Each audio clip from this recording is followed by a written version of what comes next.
Hello ladies and gents, welcome to 10 frank reminders for YouTube creators. Now before we discuss the reminders, I want to lay a little backstory.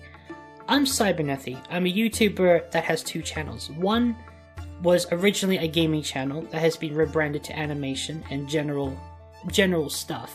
That has about 700 subscribers, but I now have a new gaming channel that's specifically for gaming content. That has 11 subscribers as of the time of recording this video. I have been making YouTube videos since 2015, on and off, so that's about 5 years. I actually have been making videos a lot longer than that, but those are on other channels which I no longer actively maintain. But these are some of my own personal experiences on YouTube as a creator, and I think they'll be valuable to you, because it's not the typical have great thumbnails, have a good title, play to YouTube search algorithm. I'm not focused on that. This is more of the psychological, mental aspects of being a YouTuber, and some frank reminders, as the title suggests, of the realities of YouTube and things you should consider before creating a YouTube channel. This video is aimed at people who either want to start a YouTube channel or already have one and they're small. This advice generally does not apply to big YouTubers because they already know how to run a YouTube channel. They kinda already know what they want. So, pay attention. Here's the first tip. Tip number 1. Address any mental or psychological issues you have before starting a YouTube channel. YouTube can be a very stressful place, especially if you suffer from mental illnesses, such as social anxiety like I do. Make sure that that's not going to become a huge issue for you as you start making videos on YouTube. Tip number 2. It is totally okay to change or start over if you're no longer happy with your channel or content. We go in with the best of intentions, thinking that we're going to become a big YouTube star or that we love what we do initially. But 2 years later down the road, we realize that this isn't working so much. We're not really passionate about what we do, or perhaps we fell in love with something else. Something else is demanding our attention, something else is demanding, or we just decided to go on a completely different career path. So maybe your old style of content just doesn't suit your channel anymore, and that's okay. Start a new channel. If you have to start over, that's totally fine. Don't beat yourselves up over it, please. Number 3. Most of you are not prepared to handle fame, even in small amounts. Fame is a tricky subject because it has led to the success of so many people's careers, but it also can lead to a lot of trouble. Suddenly you get a lot more people watching you, and they're going to be saying things and commenting on your actions and behavior, and even just the way you look. And you get some right ones. Anyone who's from England will know what I mean when I say you get some right ones. Basically, some of the negative consequences of fame can be harassment, it can be death threats, it can be privacy invasions, it can be people just harassing you and targeting you on social media, calling you names, threatening to shut everything you do down. That's more extreme, but that's the sort of thing you can expect if you're quite famous. You have to hit a certain threshold, but even in small doses it can be very stressful to deal with. People don't know you, and they don't take the time to know you in many cases, so you're going to be subjected to a lot of people's opinions, and not all of them are going to be good. Now, there are a lot of advantages that you can enjoy by being famous, but I don't reckon it's not for everybody, trust me. Will Smith finds it hard to deal with sometimes. Ask any celebrity and they will be quick to tell you the things about it that suck. Number 4. Get a confidant, a personal assistant, or a trusted friend. I have a friend who I'll call Phil, and he has been a long-time supporter of my channel, both on Twitch and on YouTube. And he has been supporting me since the beginning, and he's a trusted friend of mine. I can tell him anything and he will support me nonetheless. You need a friend like that.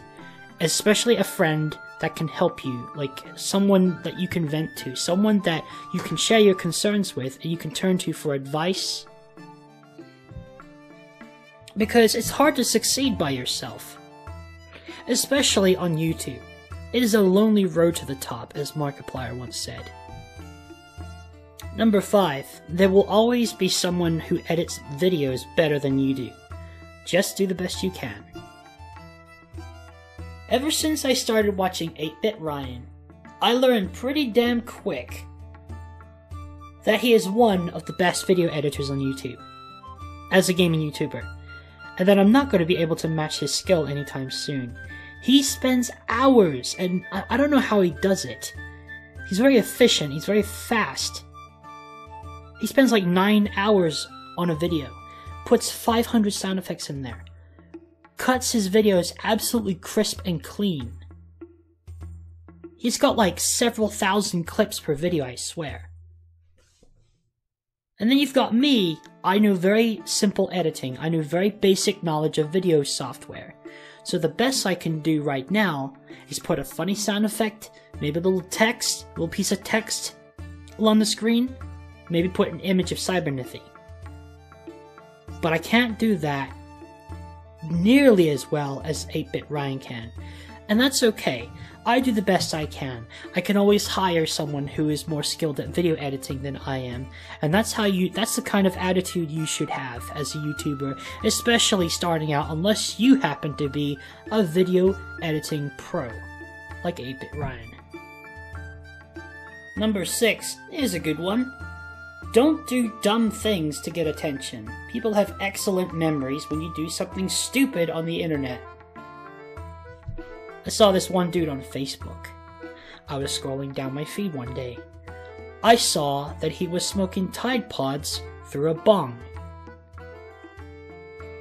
And I'm like, I hope your respiratory system collapses. Because that is one of the dumbest things I have ever seen a human being do. But it's popular, and it gets you attention, it gets you views, making all that sweet YouTube ad revenue by being a frickin' idiot, by being complete morons and engaging in dangerous and idiotic acts. People manage to find fame on the internet, but it's not the kind of fame that I want to be associated with. Are you with me? Everybody down in the comments, are you with me on this? Please do yourselves and the world a favor and don't do stupid shit on the internet to get attention. Because you'll get it. But you will be a laughing stock for the rest of your life, and I don't think that is what you were looking for. People don't respect it, people don't want it, and they look upon you with pity and disgust. Number 7, you will mostly be ironing out problems and flaws you have while you're small. You will know when it's finally time to soar to new heights. How would you like it if you just say, I want to get famous, and you suddenly get 1 million subscribers, and you've got hundreds of thousands of people watching your videos every day? And then you realize that you have an embarrassing habit. You did something stupid, and your videos are just low quality. How embarrassing would it be to have that pointed out to you by tens of thousands of people, and your videos are all dislikes? Are dislikes by a huge margin. I don't think you want that. This is why it's good to be small. It's good to go through a period when you're small, so you can fix any problems you have, any annoying habits that you have as a content creator, before thousands of people call them to your attention later.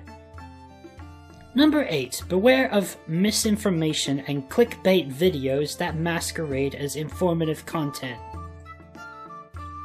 This is an excellent one, especially this year, because there is so much misinformation and clickbait videos going around that are masquerading as informative content. Take the virus situation, for example. there are a lot of people screaming at the top of their lungs about this situation, but very few have anything of value to share. It's mostly just regurgitating opinions from other people's channels and news sites and newspapers, whatever people read. And they put it all in a video. And the title could be, "Virus is gonna end the world! Humanity will come to an end. The virus is upon us all." You know the type, it's clickbait. It's designed to get your attention, to freak you out, and it's designed to get clicks. You know what? It's getting old. You owe it to yourself to use due diligence to separate fact from fiction. And if you don't want to do that, just don't believe anything you hear on the internet, because a lot of it is bullshit. It is false, it is designed to sway you, persuade you, inject pernicious and stupid ideas directly into your psyche through suggestion. You see scary message, you see picture of virus, you see picture of destruction and the end of civilization as we know it. What kind of a message is that sending to your subconscious mind? What kind of a message are you getting? You don't know. All of a sudden, you find your anxiety goes up like mine does and you're freaking out. Yeah, just be careful what you read on the internet. And if you're not the type that likes to do a lot of fact-checking, just don't take it in. Don't believe everything you see on the internet. Because facts are elusive and hard to find. You really have to go searching for them, especially in these times. Because everyone has an opinion. Everyone wants to share that opinion with as many people as possible. Number 9. Pretend that the dislike button does not exist. There is not a single thing you can do on this green earth to stop dislikes from happening on your videos, whether or not the videos themselves deserve the amount of dislikes that they're getting. Just make good videos and don't be too concerned about the number of dislikes. There's a lot of people saying that dislikes actually help you get discovered. I don't know if that's true, but I'm willing to buy it because it makes me feel better about dislikes. The dislike button is supposed to tell people, it's supposed to be the counterbalancing force to videos to let people know that if there are a lot of dislikes, the video is probably not very good. However, this feature has often been used to troll creators and devalue their videos. As long as there is continued abuse of the dislike button, and there will be unless YouTube decides to either get rid of it or change it so that it can't be used to troll people and devalue their content, don't pay attention to the dislike button. It will, you look at it and you can feel your self-esteem drop through the floor, because the ratings on the videos may or may not be an accurate reflection of the quality or worth of the video. You may have put a lot of work into it, and somebody comes and gives it a dislike, and especially if you're small and every like counts, getting dislikes right from the start can be incredibly discouraging and outright flippin' annoying.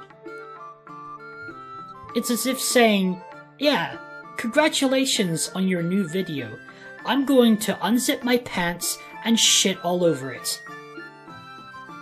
It is one of the most obnoxious and annoying things about YouTube, but it's just something you have to deal with. Every video is probably going to get disliked, whether or not the video actually deserves it.